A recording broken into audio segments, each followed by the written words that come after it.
Els humans i la resta d'animals que ens rodegen compartim més que el planeta en el que vivim. En aquest programa relacionarem subjectivament i a mode d'entreteniment alguns comportaments, aptituds o actituds d'alguns animals amb el comportament i l'última actuació que hagin tingut els pilots de MotoGP en l'últim Gran Premi. Avui, com a estrena el primer programa, el Gran Premi a Gran Bretanya al circuit de Silverstone. Comencem la jungla de MotoGP.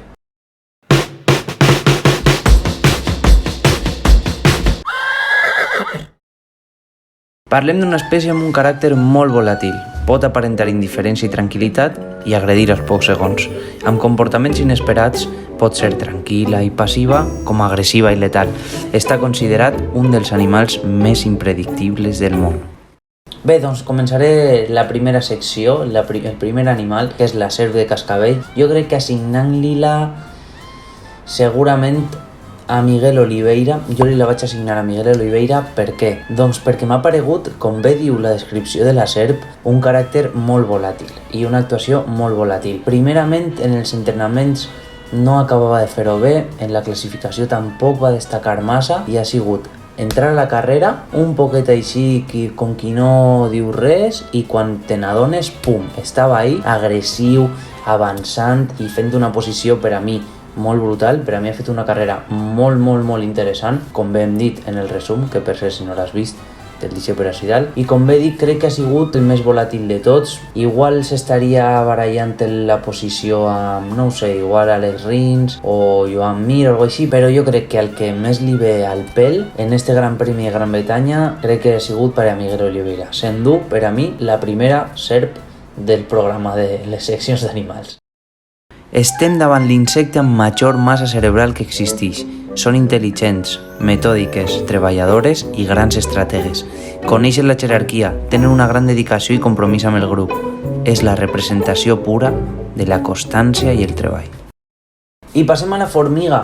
Jo crec que la formiga avui està claríssima. Avui, per a mi, n'hi ha una formiga molt clara i és Maverick Viñales. Maverick ha sigut la representació perfecta de la formiga. Treballador, constant, molt treballador amb el grup. Sap que si Aleix necessita la seva ajuda per a guanyar el Mundial o per a posar-li les coses difícils a Quartararo, ell estarà ahí. I com dic, em pareix molt bon exemple de treball perquè tot este temps ningú confiava en ell, tot el món pensava, quan se'n vaig a Aprilia va ser una cagada brutal. Ha abandonat Yamaha, que és un equip top, per anar-se'n a un que està en vies de desenvolupament.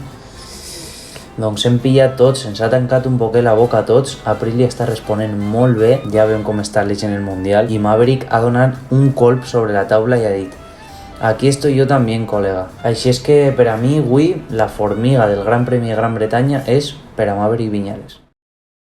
Aquests animals diürns cacen a primera hora del matí i a última hora de la vesprada. Cacen gràcies a la seva desenvolupada vista i gran velocitat. És el mamífer terrestre més ràpid de tot el planeta. Valorant qui pot ser el guepard, he tingut alguns dubtes entre Rins, perquè és de veres que a principi de la carrera, com el guepard, caça de dia i a última hora de la vesprada. Però és que Alex Rins solament ha caçat de dia. A última hora de la vesprada s'ha desunflat i no ha pogut arribar a ningun lloc que traguera molt bon profit d'aquest lloc. Jo crec que el que més a casa de dia i a última hora de la vesprada hi ha sigut una autèntica bala, com el seu malnom l'indica, jo crec que este va ser Enea Bastianini. La bèstia. Avui, més que mai, per a mi ha sigut una bèstia. Ha sigut una autèntica bèstia. Ha anat a pinyó i quan ha pogut ha destrossat a tot el que se li ha posat per davant. Per a mi ha sigut una autèntica barbaritat la carrera que ha fet. Ha caçat, però molt ben caçat, i ha sigut una autèntica bala. Així és que per a mi, l'animal terrestre més ràpid del món, que és el guepard, avui per a mi ha sigut Enea Bastianini. Tenaç i resistent, mai deixa escapar la seva presa. Un animal que no li tem a res. Tot i el seu xicotet tamany, és conegut per les seues feroces habilitats defensives i la seva agressiva naturalesa. Considerat l'animal més valent de tot el món.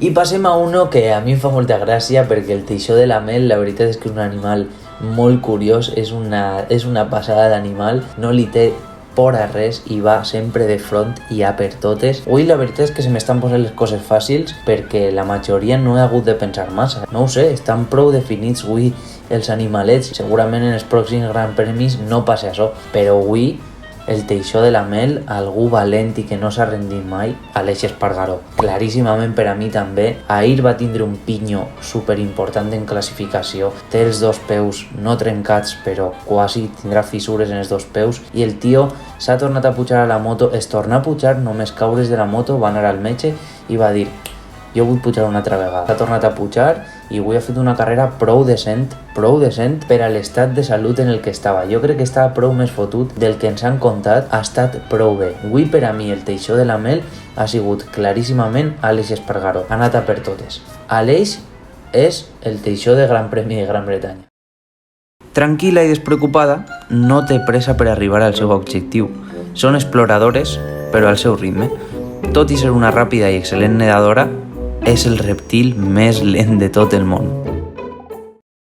I per acabar, no vos vaig a mentir, en este sí que tinc prous dubtes. No sabria dir quin de tots ha sigut la tortuga boba. Lo de boba és perquè és el nom de la varietat de tortuga, no perquè jo diga que siga ningú tonto ni res per l'estil, sinó perquè li diuen tortuga boba. Molt al meu pesar, Pol Espargaró. Pot ser. Encara que no ha fet una mala carrera del tot, però és de veres que valorant tot el cap de setmana, Pol ha anat molt lent, molt lent, no tenia res de ritme, els entrenaments i la classificació ha sigut un desastre. Vaig a quedar-me en Pol.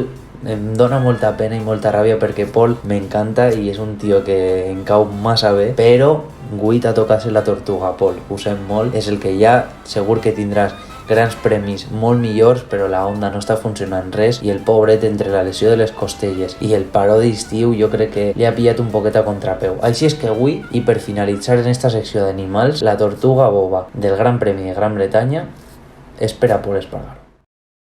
I bé, fins així el primer programa de la jungla de MotoGP. Espero que vos hagi agradat molt. Jo faig este programa un poc més per tal d'entretindre i parlar un poc més sobre la carrera i els fets que hagin passat, un poc de gràcia i entreteniment amb els animalets. Espero que vos hagi agradat molt i ens veiem el Gran Premi que ve.